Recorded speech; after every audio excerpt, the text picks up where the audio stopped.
آج انشاءاللہ تعالی ہم سورۃ المائدہ کی آیت نمبر 35 سے لے کر آیت نمبر 37 تک پڑھتے ہیں اور ان آیات کو سمجھنے کی کوشش کرتے ہیں۔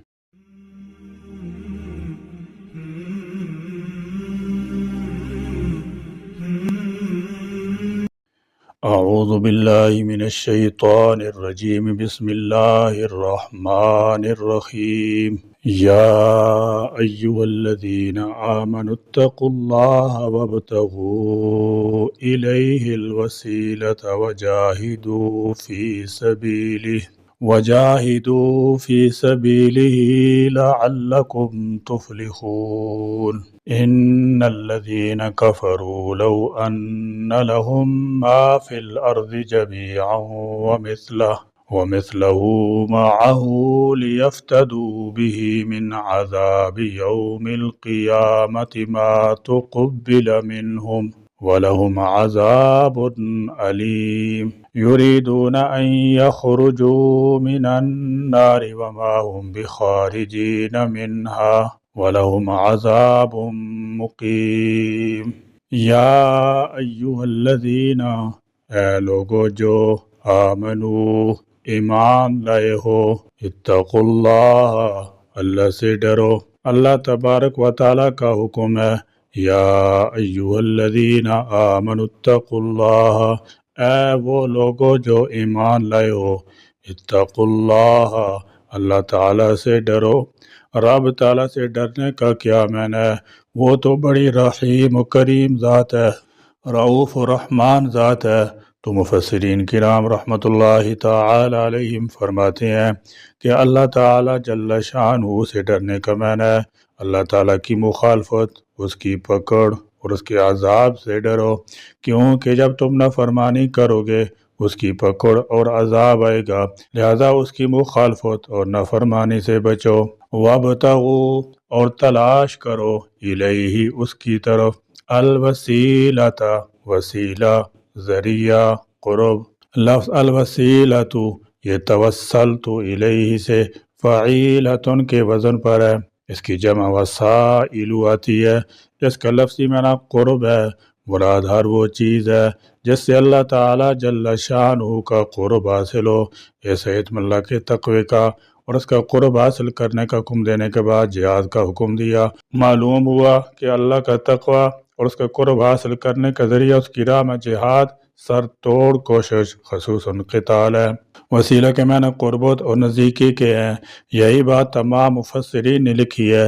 فرمایا وابتغوا الیہ الوسیلۃ، اور تلاش کرو اللہ تعالیٰ کی طرف وسیلہ، یعنی اللہ تعالیٰ کا تقرب حاصل کرو، نماز کے ساتھ، روزے کے ساتھ، جہاد کے ساتھ، قرآن پاک کی تلاوت کے ساتھ، صدقہ و خیرات کے ساتھ، غرض کے جو بھی نیکی کے کام ہیں ان کے ذریعے اللہ تعالیٰ کا تقرب حاصل کرو، چونکہ نیک لوگوں کے ساتھ محبت بھی اللہ تعالیٰ کے قرب کا ذریعہ ہے۔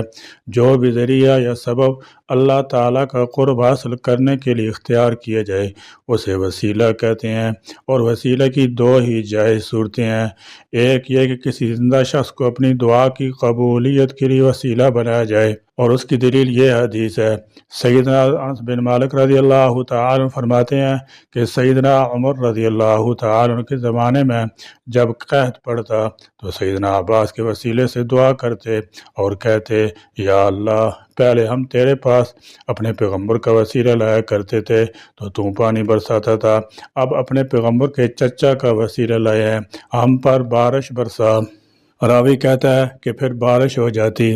اور دوسری صورت اپنی نیک اعمال کو وسیلہ بنانا ہے، اور اس کی دلیل وہ طویل حدیث ہے جو بخاری میں متعدد مقامات پر مذکور ہوئی ہے کہ بنی اسرائیل کے 3 شخص ایک دفعہ سفر میں جاتے ہوئے طوفان باد و باران میں گر گئے تو ایک غار میں جا کر پناہ لی۔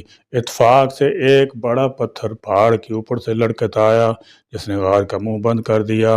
اب وہ تینوں اپنی زندگی سے مایوس ہو گئے، انہوں نے سوچا کہ اس وقت صرف اللہ سے دعا ہی کام آ سکتی ہے، لہذا ہم میں سے ہر شخص اپنے کسی ایسے نیک عمل کا واسطہ دے کر اللہ تعالیٰ جل شانہ سے دعا کرے جو اس نے خالصتاً اللہ کی رضامندی کے لیے کیا ہو۔ چنانچہ پہلے شخص نے اپنے عمل کا واسطہ دے کر دعا کی تو پتھر کا تیسرا حصہ غار کے منہ سے سرک گیا۔ پھر دوسرے نے دعا کی تو پتھر مزید سے رک گیا۔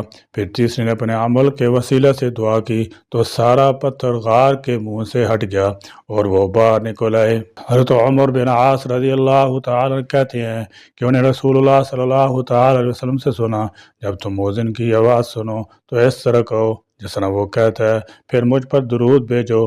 جس نے مجھ پر ایک بار درود پڑھا، اللہ تعالیٰ جل شانہ اس پر 10 بار رحمت نازل فرمائے گا۔ پھر میرے لیے وسیلے کی دعا کرو۔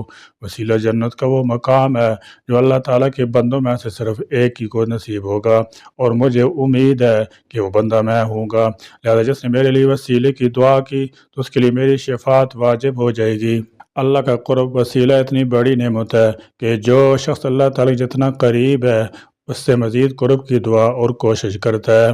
وجاہدوا، اور جہاد کرو، فی سبیلہ، اس کی راہ میں۔ فرمایا وجاہدوا فی سبیلہ، اور جہاد کرو اس کے راستے میں۔ جہاد ہر قسم کا جہاد ہے، یعنی مالی، جانی، قلمی، زبانی۔ جہادو سے اصطلاحی جہاد بھی مراد ہو سکتا ہے، اور زیادہ تر اہل علم نے یہی ترجمہ کیا ہے۔ شاہ رفیع الدین صاحب رحمۃ اللہ تعالی علیہ نے دین کی ہر محنت کو شامل کرتے ہوئے ترجمہ فرمایا، یہاں اسی لحاظ سے ترجمہ کیا گیا ہے۔ حدیث پاک میں آتا ہے، جاہدوا بالمشرکین بألسنتکم وانفسکم واموالکم، مشرکوں کے ساتھ جہاد کرو، زبانوں سے، جانوں سے اور مالوں سے۔ حق بات کرنا زبان کا جہاد ہے، اس لیے حدیث پاک میں آتا ہے، افضل الجہاد کلمۃ حق عند سلطان جائر، بہترین جہاد ظالم جابر بادشاہ کے سامنے حق بات کرنا ہے۔ اللہ تعالیٰ جل شانہ کی راستے میں مال خرچ کرنا مالی جہاد ہے۔ اپنی جان کو لے کر اللہ تعالیٰ کے راستے میں نکلنا بدنی جہاد ہے۔ لعلکم، تاکہ تم تفلحون، فلاح پاؤ۔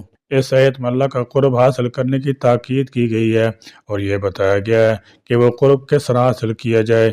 یہاں وسیلہ کا لفظ استعمال ہوا ہے جس کا مطلب عربی لحاظ سے قرب ہے، جبکہ اردو میں اس کا مطلب ہے ذریعہ۔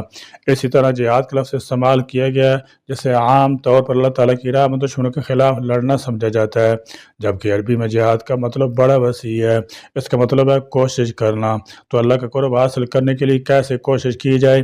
برائی کو روکنے کے لیے، نیکی پھیلانے کے لیے، اپنے آپ کو ہر وقت، ہر قدم اور ہر لحاظ سے شیطان کی ترغیب سے بچا کر اللہ کے راستے پر چلانا، یہ سب سے بڑا جہاد ہے۔ دین پھیلانے کے لیے کوشش کرنا، چاہے مال و دولت سے ہو، زبان و قلم سے ہو، یا جسمانی طور پر محنت و مشقت سے ہو، سب جہاد میں شامل ہے۔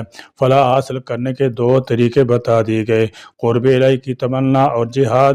پھر فلاح حاصل کرنے والوں کے لیے خوشخبری ہے کہ وہ دنیا اور آخرت میں ہر لحاظ سے کامیاب و کامران اور خوش و خرم رہیں گے۔ نہ دنیا میں ان کو کسی کا ڈر خوف ہوگا، اور نہ ہی آخرت میں ہمیشہ کا عذاب ان کو دیکھنا پڑے گا، بلکہ ہر وقت اللہ کی قربت ان کو مطمئن اور خوش باش رکھے گی۔ جہاد کی فضیلت میں سیدنا انس بن مالک رضی اللہ تعالی عنہ بیان کرتے ہیں کہ رسول اللہ صلی اللہ تعالی علیہ وسلم نے فرمایا، اللہ کی راہ میں صبح کو چلنا یا شام کو چلنا دنیا مافیا سے بہتر ہے۔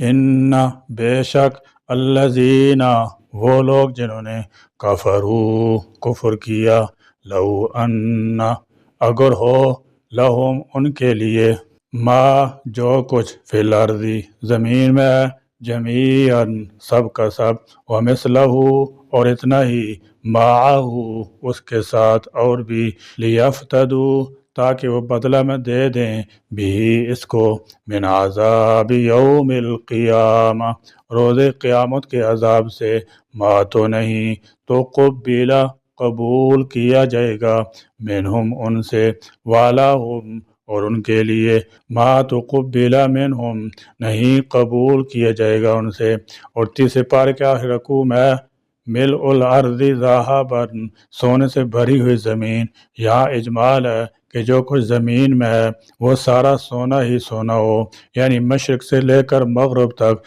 شمال سے لے کر جنوب تک، اور زمین کے فرش سے لے کر آسمان کی چھت تک سونا ہی سونا ہو، اور اس کے ساتھ اتنا اور ہو، یہ سارا مال قیامت کے دن عذاب کے بدلے میں دینا چاہیں کہ یہ دے کر عذاب سے بچ جائیں، تو بھی قبول نہیں کیا جائے گا۔ پہلی بات تو یہ ہے کہ وہاں سونا ہوگا کس کے پاس؟ مرنے کے بعد تو کسی کے پاس ایک ماشا بھی ہو تو اتار لیتے ہیں، اور اگر فرض کرو ہو بھی تو قبول نہیں کیا جائے گا، عذاب سے چھٹکارا نہیں ہوگا، کیونکہ دنیا میں مال کی قیمت ہے اور آخرت میں صرف اعمال کی قیمت ہوگی۔ عذاب عذاب ہے، علیم بہت دردناک۔ آپ صلی اللہ تعالی علیہ وسلم نے فرمایا کہ قیامت کے دن جس دوستی کو سب سے ہلکا عذاب ہوگا، اس سے اللہ تعالیٰ پوچھے گا اگر تیرے پاس زمین میں جو کچھ ہے اور اس کے برابر کوئی چیز ہو تو اپنے چھٹکارے کے لیے دے دو گے؟ وہ کہے گا ہاں۔ اللہ تعالیٰ فرمائے گا جب تو انسانی قالب میں تھا اس وقت میں نے تو اس سے بہت ہلکی چیز مانگی تھی کہ تو میرے ساتھ شرک نہ کرے، مگر تو نے اس بات کو تسلیم نہ کیا اور شرک کرتا رہا۔ دیکھو سودا بڑا مہنگا بھی ہے اور سستا بھی ہے، آخرت کے اعتبار سے تو بڑا مہنگا ہے اور دنیا کے اعتبار سے بڑا سستا ہے کہ انسان زبان سے کلمہ پڑھے، دل سے تصدیق کرے، اللہ تعالیٰ کے ساتھ کسی کو شریک نہ ٹھہرائے اور احکام شرع پر طاقت کے مطابق عمل کرے، آخرت کے عذاب سے بچ جائے گا۔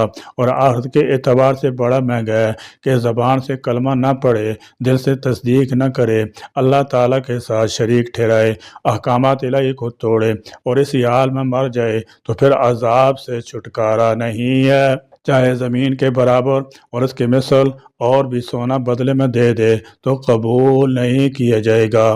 جیسے کہ ترجمہ سے مطلب صاف واضح ہو گیا ہے، مطلب یہ ہے کہ اللہ کے ہاں ایمان اور اعمال کے سوا کوئی چیز نجات نہ دلا سکے گی۔ یریدونا وہ چاہیں گے، ان کے یا خروجو وہ نکل جائیں، من الناری آگ سے، وما اور نہیں، ہم وہ بخارجینا نکل سکیں گے، منہا اس سے، والہم اور ان کے لیے عذاب عذاب ہے، مقیم ہمیشہ رہنے والا۔ یہ معاملہ تو کافروں سے ہوگا، مگر بہت سے گناہگار مسلمان بھی دوزخ میں جائیں گے جو اپنے اپنے گناہوں کی سزا بھگت کر اور گناہوں سے پاک صاف ہو کر مختلف اوقات میں جنت میں داخل ہوتے رہیں گے۔ معلوم ہوا کہ جیسے جنت ہمیشہ کے لیے ہے جس میں اہل ایمان کی رہائش ہوگی، ویسی دوزخ بھی ہمیشہ کے لیے ہے، جو ایمان نہیں لائیں گے ان کا ہمیشہ کا ٹھکانہ یہی ہوگا۔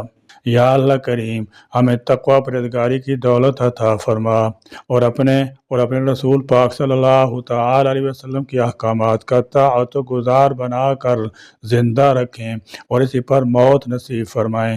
یا اللہ کریم ہمیں ہر حال میں ظاہراً باطناً شریعت مطالعہ کی پابندی عطا فرما اور دین و دنیا دونوں جان کی اصلاح و فلاح نصیب فرما۔ یا اللہ کریم اس دنیا میں ہم کو آپ کے راضی کرنے کی دھن اور فکر نصیب ہو جائے۔ یا اللہ ہمیں اتباع سنت کی دولت عطا فرما اور اپنے رسول پاک صلی اللہ تعالی وسلم کی سچی اور پکی محبت عطا فرما۔ آمین۔ وآخر دعوانا الحمدللہ رب العالمین۔